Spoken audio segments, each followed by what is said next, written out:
Hi, I'm Becky Martin. Welcome to Weekly Meditations. Trust is hard for us. Trust with one another in relationships and all kinds of dynamics, be it with family, friends, coworkers, colleagues, even people that we've known for a long time. So God in his infinite wisdom knew this. And in the book of Proverbs, which is written by King Solomon, said to be one of the wisest men that ever lived, Solomon talks a lot about trust, specifically how we can trust God.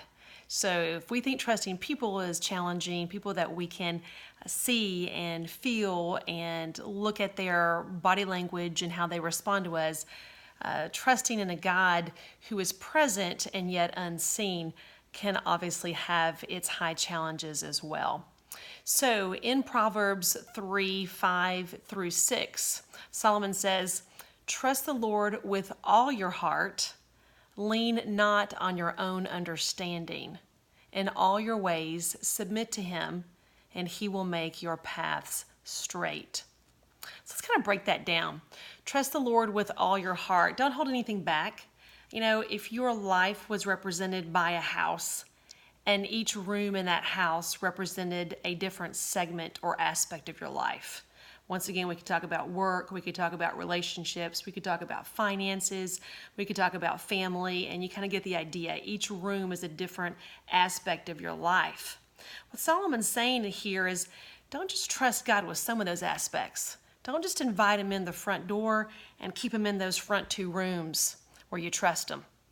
Bring him back into the dark caverns of that house.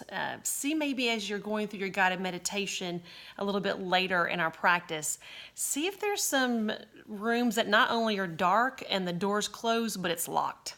You've never even thought about inviting anybody in, let alone God.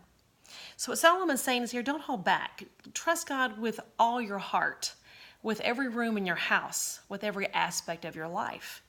And then he says, lean not on your own understanding. And that just gets at the core of so many of our issues, pride.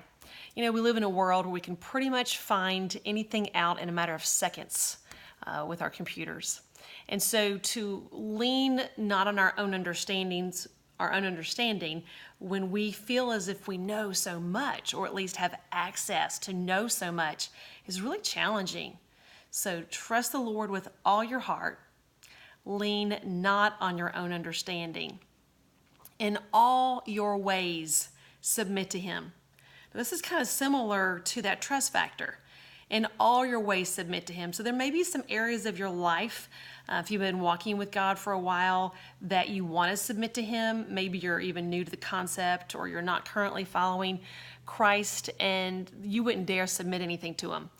But Solomon's talking to people who are definitely worshiping God, and he's telling them, submit all your plans to him. Don't hold anything back. Bring them all forward. When you submit your plans to somebody, not only do you trust them, obviously, but it's like you really respect what they're going to say in return.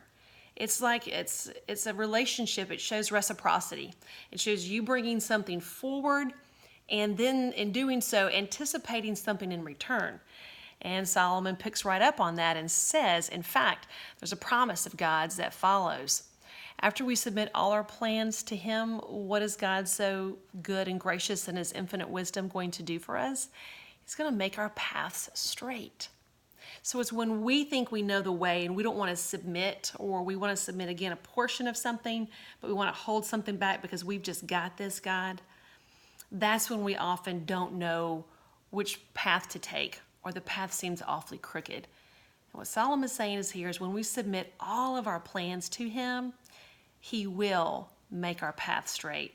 Not he might, not he will to some people, not in certain circumstances, but when we trust him with all of our heart, when we lean not on our own understanding, when we submit all of our plans to him, what's he going to do in return? Because he is the giver of good things, he is going to make our paths straight.